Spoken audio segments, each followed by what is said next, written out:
Hi, guys. I get asked the question frequently about how can I prepare for an IEP meeting? So, I'm going to give you guys 6 things that I believe are really important for preparing for your IEP meeting. I also have, if you take a look below, you're going to see that there is a link for an opt in.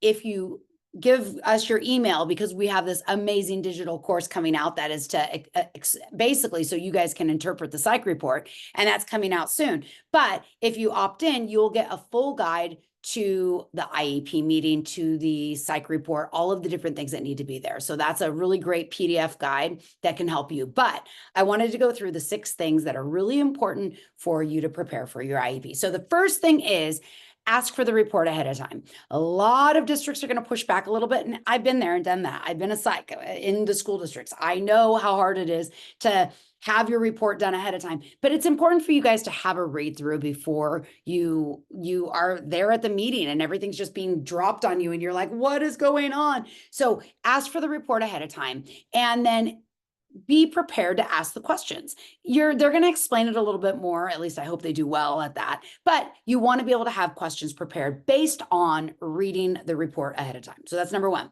Number 2, gather any documentation. If you have things that you are concerned about, gather the documentation and bring it to your IEP. Don't just like kind of rely on your memory, because when you are in that moment where you have all these things coming at you, it's going to be a little bit hard to remember all those things. So you don't want to get home and be like, shoot, I should have done that.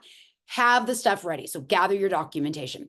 3, prepare questions. Have questions prepared, not just about the psych report, about services, about any of the other things that you believe your child needs, about what are we going to do in the classroom to make this better for them? What are we going and all those things will be addressed, but come with your questions prepared. So that's number 3.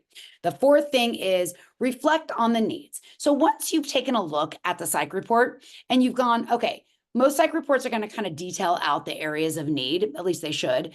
And if you get those areas of need, start thinking about them.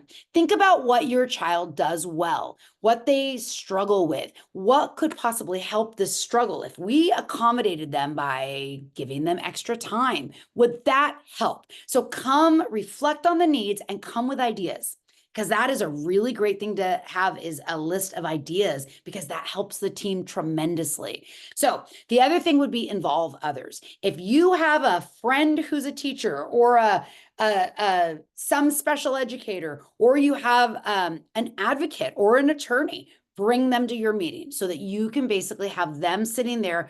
2 sets of ears are better than one. And even if you've got as a parent, you're kind of in shock and going through this process. So if you can have somebody else outside of just your immediate circle to be able to listen to the information and talk about it with you, that's a really great, you'll be able to debrief and go over things and then even create more questions. So there is your other.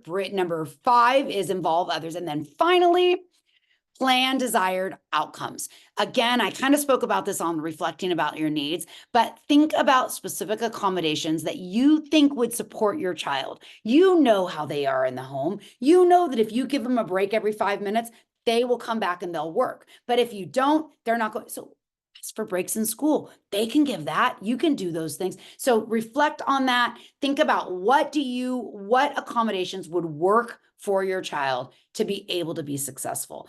Do they do better if they get pulled into a smaller environment for certain subjects? All of those kinds of things. So if you come to your IEPs prepared, you're going to have a better outcome.